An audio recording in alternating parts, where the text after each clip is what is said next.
Hey, hi, welcome to the Gauteng Alternative Education Expo for 2022. I'm going to be interviewing Hugo from CambriLearn. Okay, Hugo, can you please tell us what is the difference between online learning and a virtual classroom?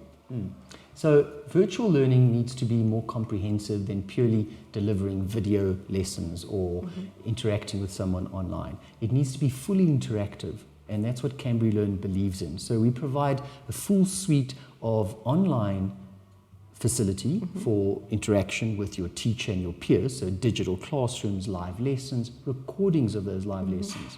But we strongly believe in the human element. So mixing the high-tech platform with human interaction. So for example, our primary school needs human interfacing. It actually needs an adult facilitator in between the screen and the child.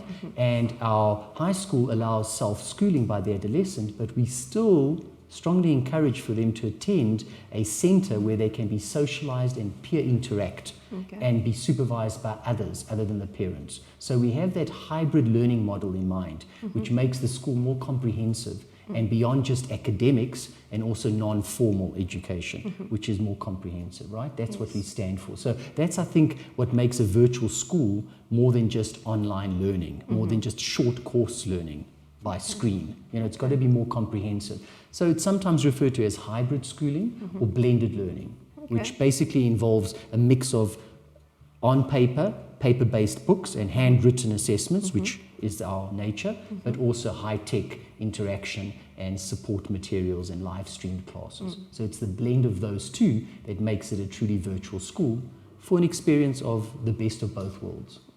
That's what we believe in. Good. So your focus is a little bit more on the creating that virtual classroom versus just an online platform. Exactly, more than just content provision or just, posting videos. You know, anyone can do that, but that doesn't make you a virtual school. Okay, and then just a quick follow-up on that. I also wanted to ask, when you mention courses, or going to centers, what exactly do you mean by that? So we have hundreds throughout the world affiliated tutor centers, which are partners where they provide on-site support. So they've got a mixed learning environment, mixed ages, tutors who aren't always certified teachers, but who are learning facilitators, skilled to manage your children, to encourage, suitable socialization between the kids, but to use our platform as the main teaching aid and the assessment aid. Because remember, we're the certified school, so we provide the report cards, we assess, we do the marking, we provide the accreditation, but the center provides the on-site physical support.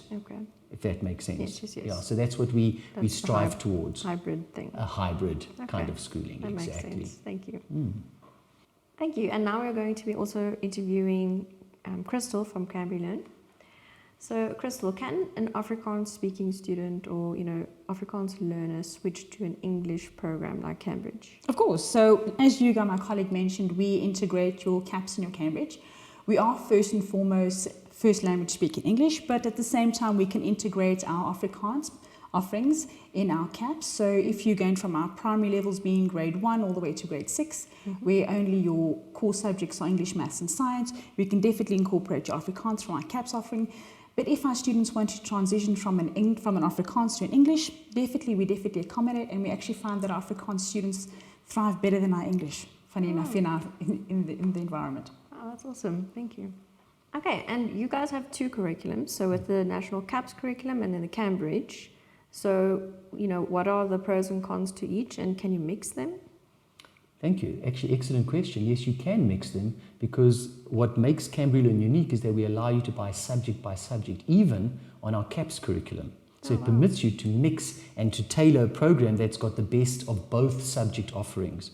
But the difference is really the destination you have in mind. So if you're more globally minded, if you're thinking you might immigrate or your child might land up studying abroad, of course it makes more sense to take an internationally accredited curriculum.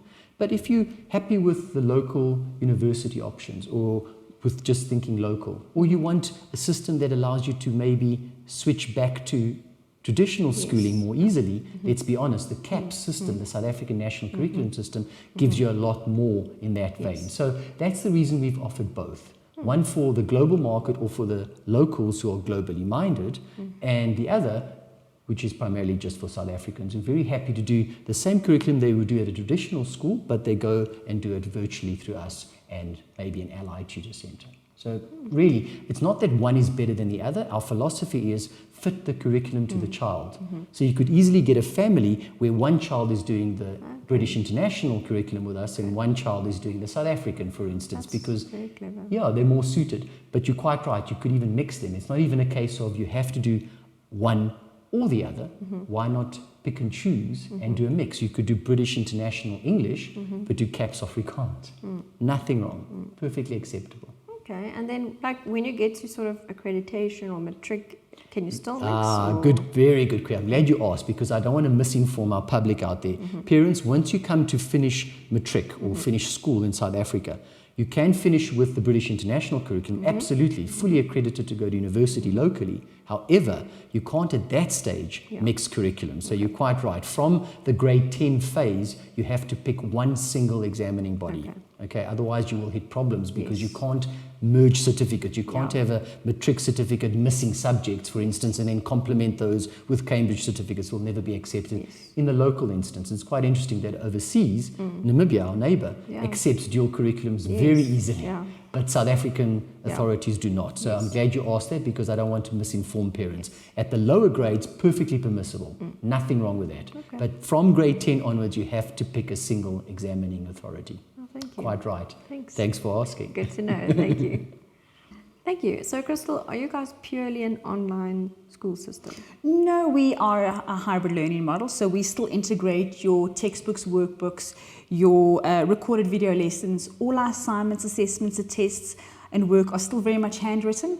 So we definitely use the online in conjunction with the handwriting, and that maximizes the child's learning potential. Okay, so they actually have to write answers in... Physically writing, there are weekly activities that have to be completed.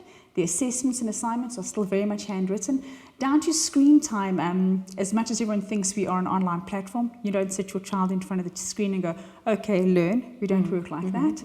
We definitely combine all these different multi-sensory learning approaches, and yes, textbooks, workbooks, video resources, and minimal, obviously, screen time.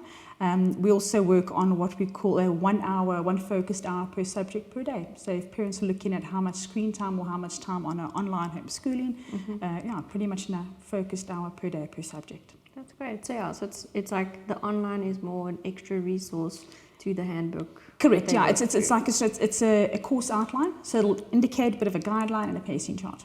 Great. Thank you so much. Thank you. Thank you. Okay, so in a sort of alternative way to traditional schooling, how can parents who work away from home still sort of educate their children?